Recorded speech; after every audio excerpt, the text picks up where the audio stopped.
Okay, today was the second day of the Whiskey Creek Film Festival for me. I was able to see 5 movies and a bunch of other things today, so I understand some people had trouble with the audio on my last video, so I'm going to record this in a high resolution, maybe try to project a little bit more so you can better understand what I'm going to say. Well, anyway, the word for today in terms of the movies I watched was largely troubled children, and because that's basically what the theme of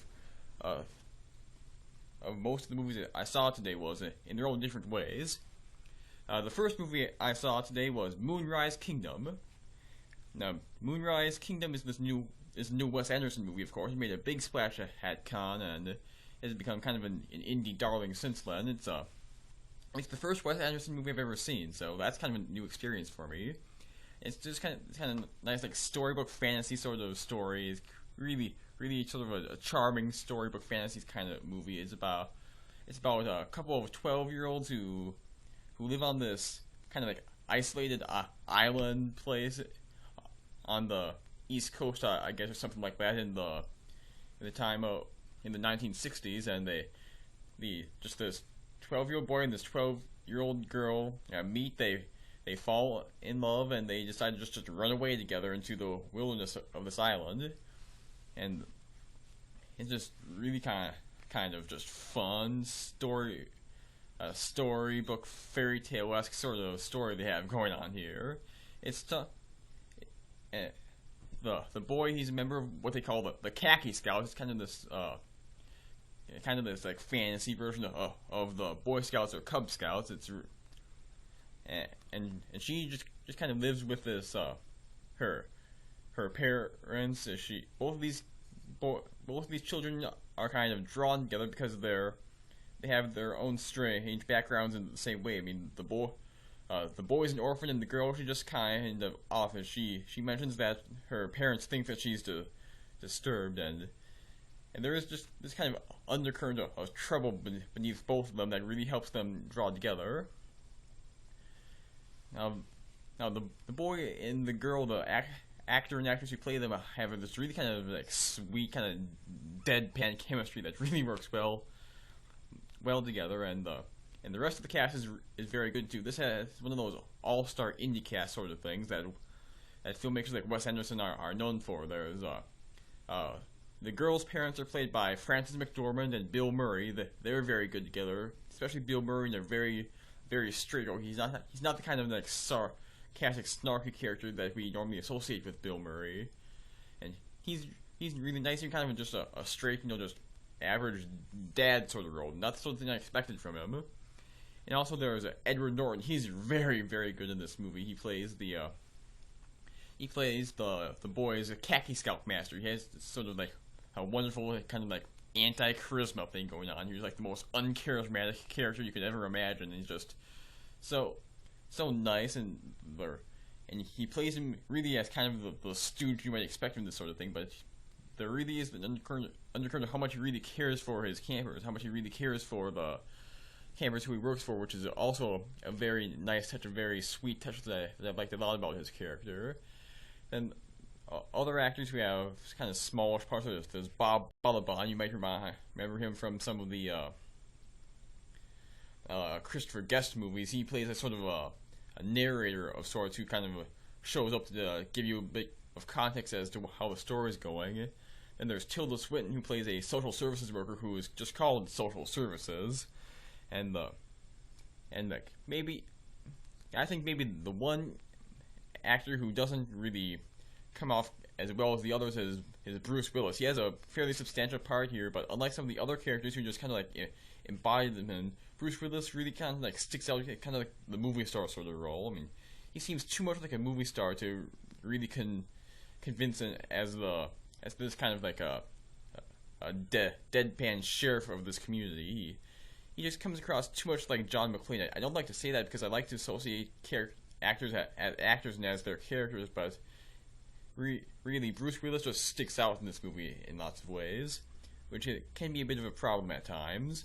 But still, this is a very good movie, very charming movie, very a sweet movie. The entire movie is just photographed really well. Lots of I know I keep describing this movie as like storybookish, but that's really what it's like. It's the girl likes to read these little like storybooks that she takes from the library, and when you look at the covers, you realize that the entire movie is shot like those covers, with the bright color palettes and the really self-conscious and exquisite framing, how it moves from one shot to another, back and forth, and how characters like sometimes talk directly to the camera for like POV sequences. Just a very charming, very fun, a very lovable movie. I think pretty much anybody can be charmed by this movie, and I'm really inspired to watch more Wes Anderson movies after this, because he just seems like a very imaginative, very sweet and charming filmmaker. I will almost certainly check out some of his other movies after seeing this. So yeah, Moonrise Kingdom, another very good movie. I recommend you see it. It's just fun all the way through. A great cast, a great screenplay by Wes Anderson and Roman Coppola. But yeah, very much a good movie, worth seeing. I say check it out.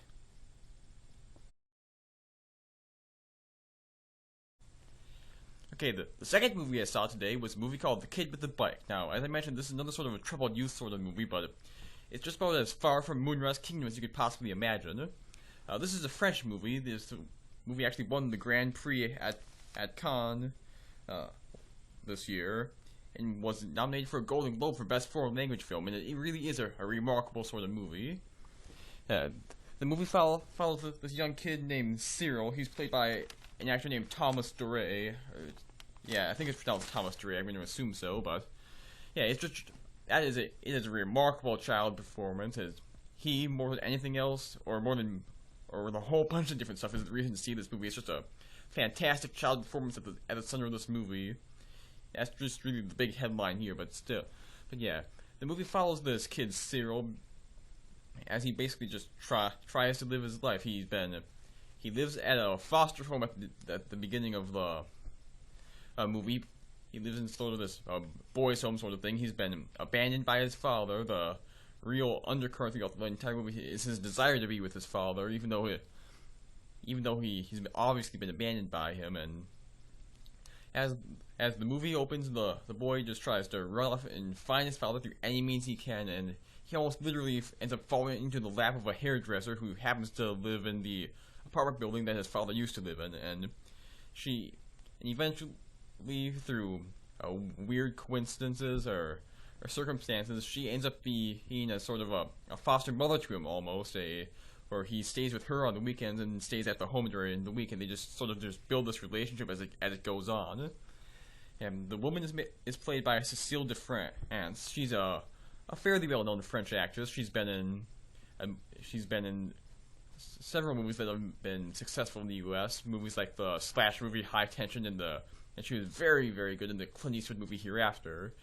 But yeah, she's just a hairdresser who opens her life into this troubled young boy and tries to help raise him and make him into a better person. She's very good here, and just basically the movie just follows them as they build their relationship.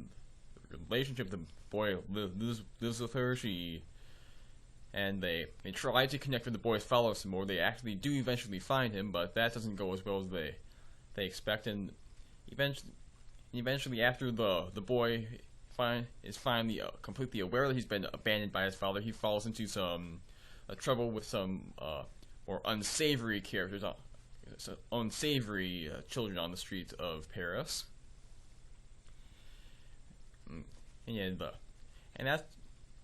And just the movie progresses, we see how desperate this child is for some sort of authority figure, some sort of father figure in his life, and how so often in his attempts to find that sort of connection to somebody, he can find himself being led astray.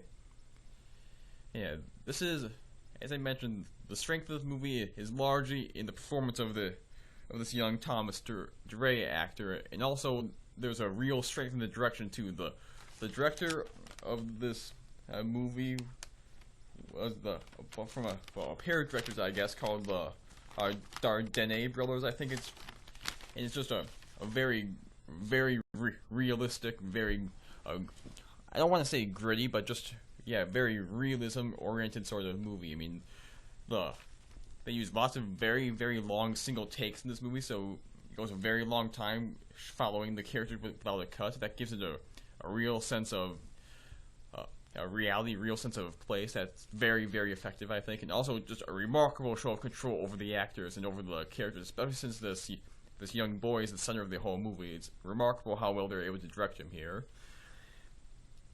And almost the entire movie is shot without music. I mean, just about the entire movie just there, you know.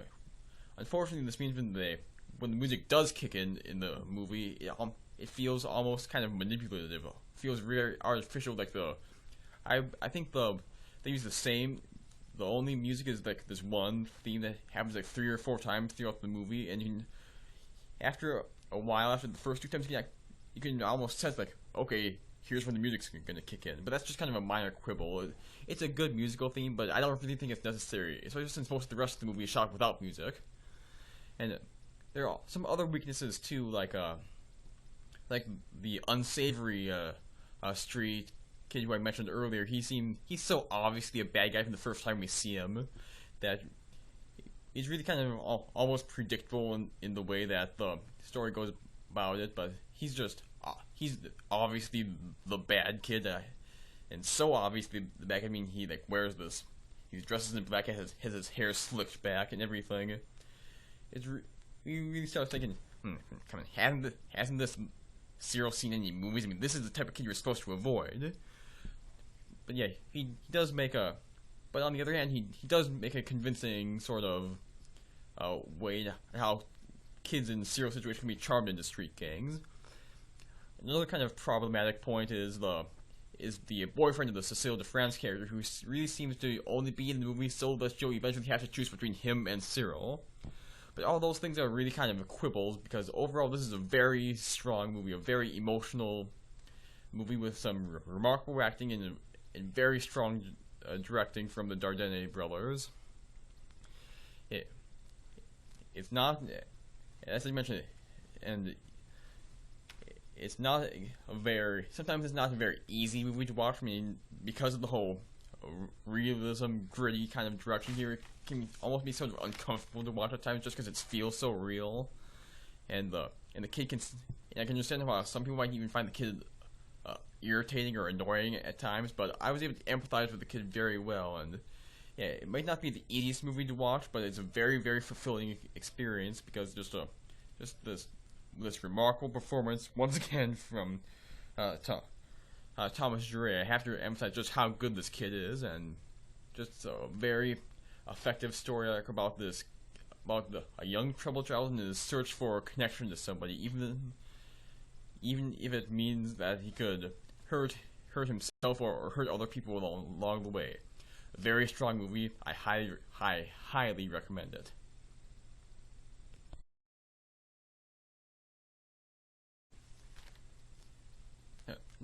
Another movie I saw today was one that's actually fairly well known even outside the indie circuit. This is the documentary Bully.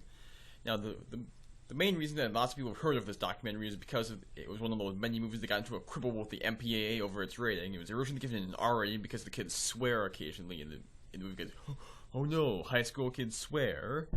But yeah, now it's rated PG-13, and there is some kind of salty language at times, but it's really nothing gratuitous. Nothing the kids in the age group that this movie is aimed for haven't seen. They don't deal with every single day of their lives.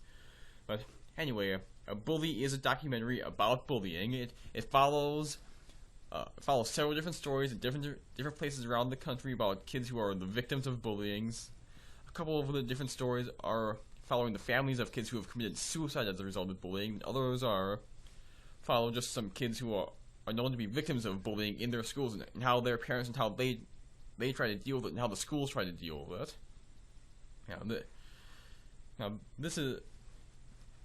It's kind of tough to really get into this documentary without talking a whole lot about the kids and a whole lot about the situations they're in, but let me say that really, if you're going to talk about bullying, this movie is a great jumping point, just because just inspires so much conversation, so many thoughts about how the schools deal with the bullies and how the kids have to deal with it themselves. Because really, sometimes when you watch this movie, you just feel pissed off. You're just angry at some of the things that you see here. It's just crazy. I mean, you see how the kids are bullied. You see how the schools treat the bullies, and you see how the schools treat the victims. It's just remarkable just how candid some of this footage can be. And yeah, sometimes when you see this thing, you're so aware that that's something that almost bugged me during this movie.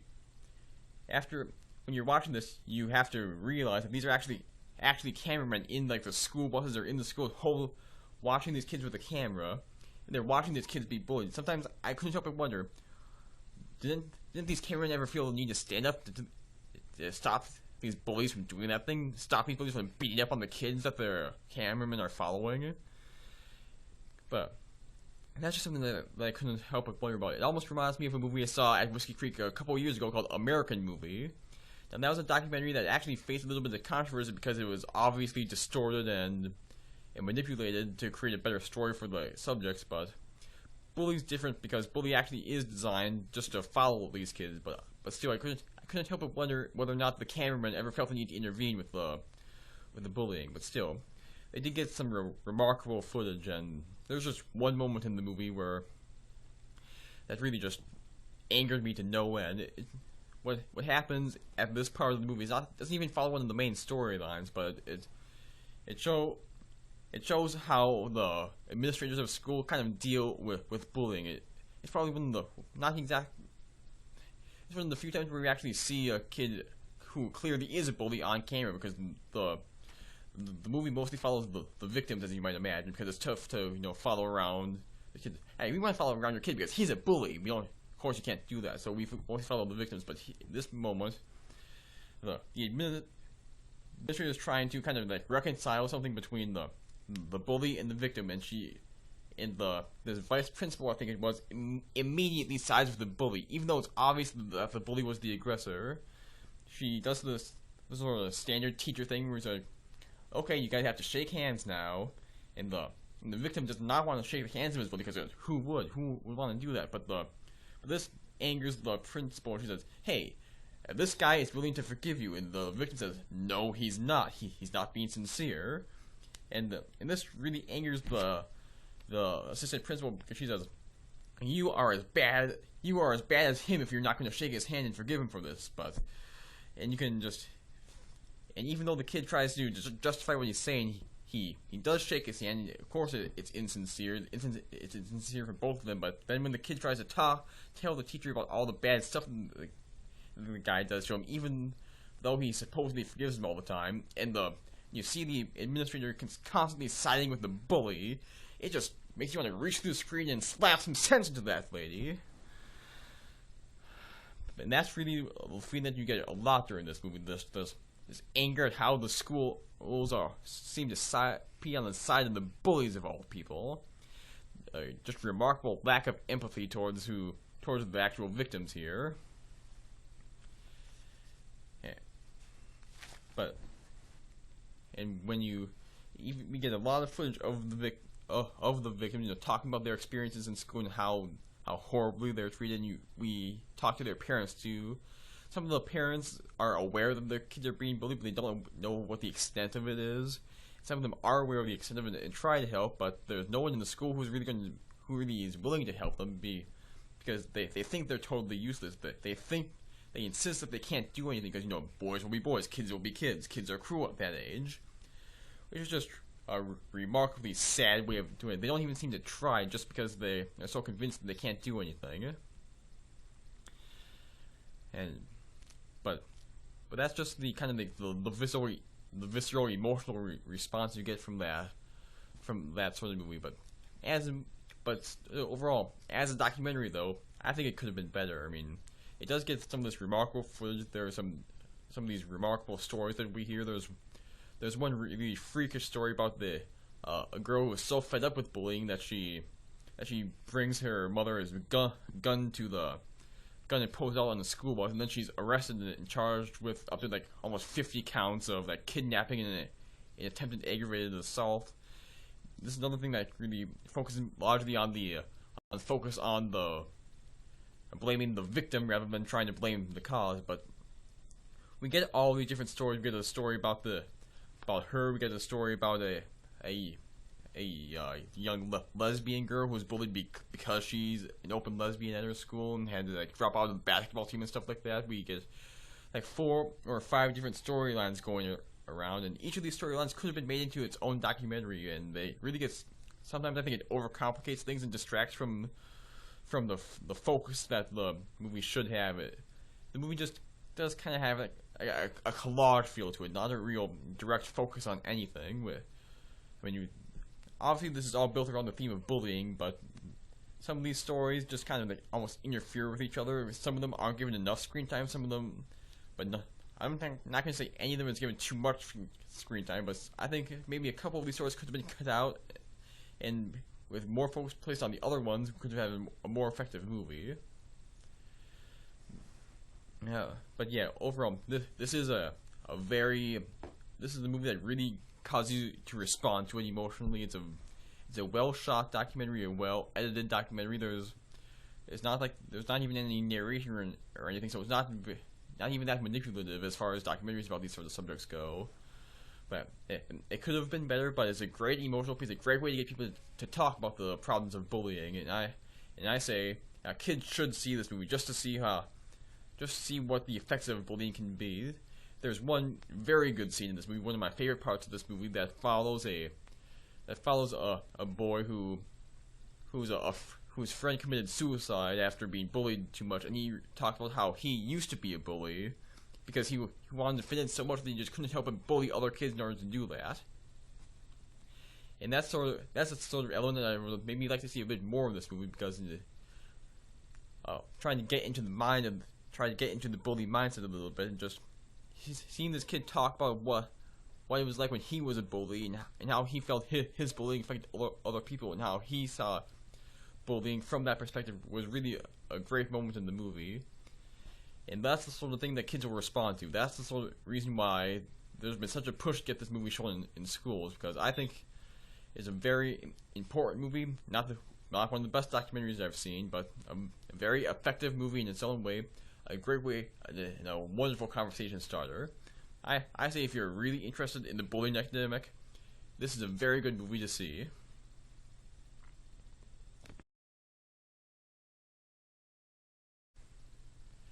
Now, the movie today that I saw that was not about troubled youth was another French movie. This was a movie called The Intouchables. It was a big hit in France, and it's very easy to see why. It's one of those kind of unlikely friendship sort of buddy movie sort of things. It's based on a true story about an elderly millionaire, or not an elderly millionaire, excuse me, a quadriplegic millionaire who hires an ex-con from the streets to be his caretaker, and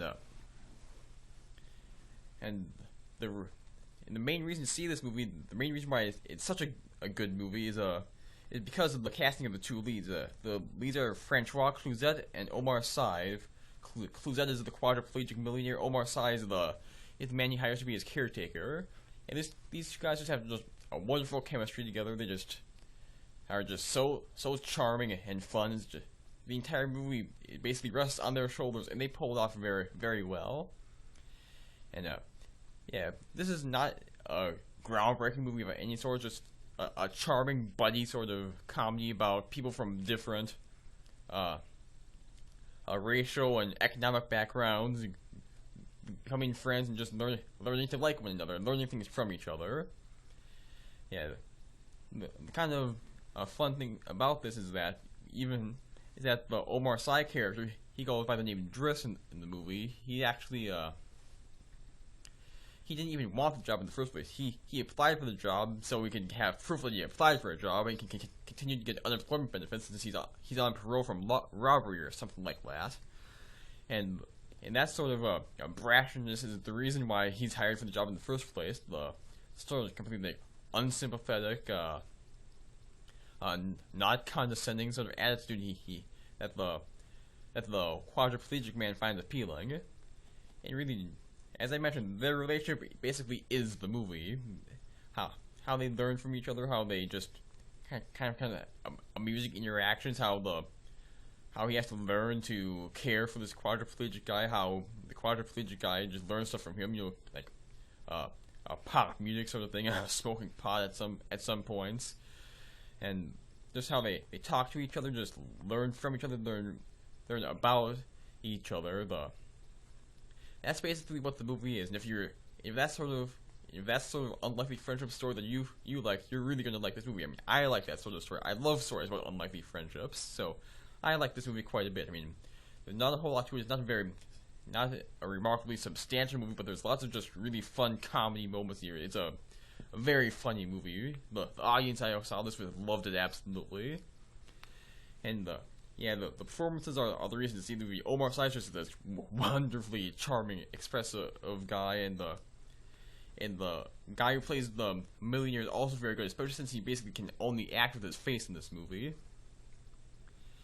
And yeah, sometimes there are times where you expect to, or you would have wanted to hear a bit more about the backgrounds of these guys. I mean, the background of the character played by Omar Sy is basically entirely done in one scene of dialogue where he talks, where we see early in the movies how he comes from sort of a rough part of Paris and how his family seems to be kind of screwed up, but we don't get a real sense of that until later in the movie, and we get a big sense of how some of those conflicts are resolved, except we kind of know they are. And we get a better sense of the family of the millionaire because basically all how he can do is talk, so we get a better sense of him and how his family and how the living situation is basically shook up by this guy played by Omar Sy. But yeah, this is a very charming movie, a very funny movie with some really good performances. So I say if you're into this sort of movie, you'll like it quite a bit. There's not a whole lot else to say, but yeah, it's just a very well done movie by all measures, and very well seen if it's the sort of movie you like.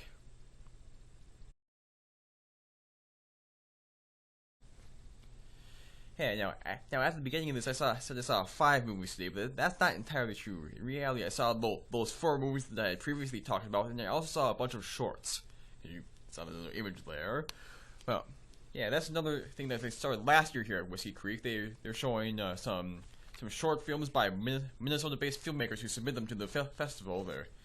So I figured you might as well stop by and see those, because that's some of the really interesting stuff. Because just to see how some Minnesota filmmakers do these sort of things, and yeah, some of the shorts that I saw are actually available on YouTube, so I'll put annotations in here for the ones that are. But let me see, I have my list of movies here that we saw.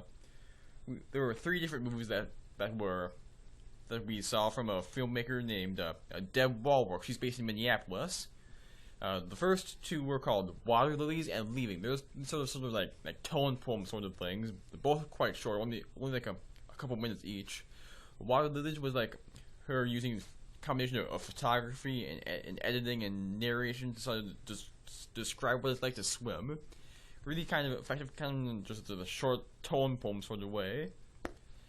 And the second one was called Leaving. It really, which was much in sort of the same kind of tone of it, just sort of like reading, narrating poetry for a couple of minutes while some sort of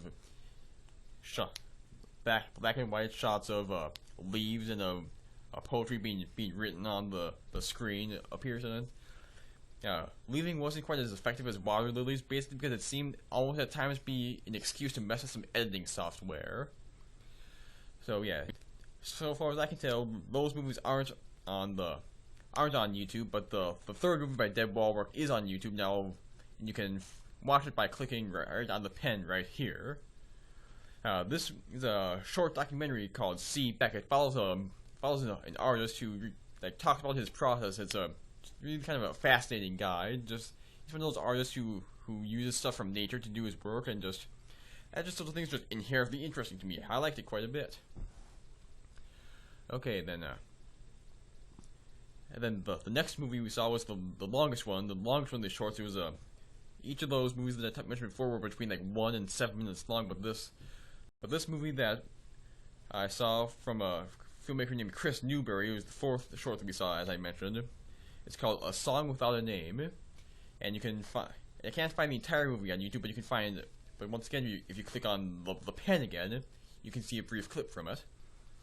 And this is just a sort of a short movie about a couple who decided to go camping for the weekend and just hike up into the woods, set up and tend to just talk. Just talk about their relationships, talk about each other, talk about just things like race and stuff like that, and just play a little bit of music. Just sort of very low key, very nice, sweet sort of story about their weekend together, and very nicely done. I thought it's not really easy to talk about because it's just so low key and so simple, but I liked it quite a bit.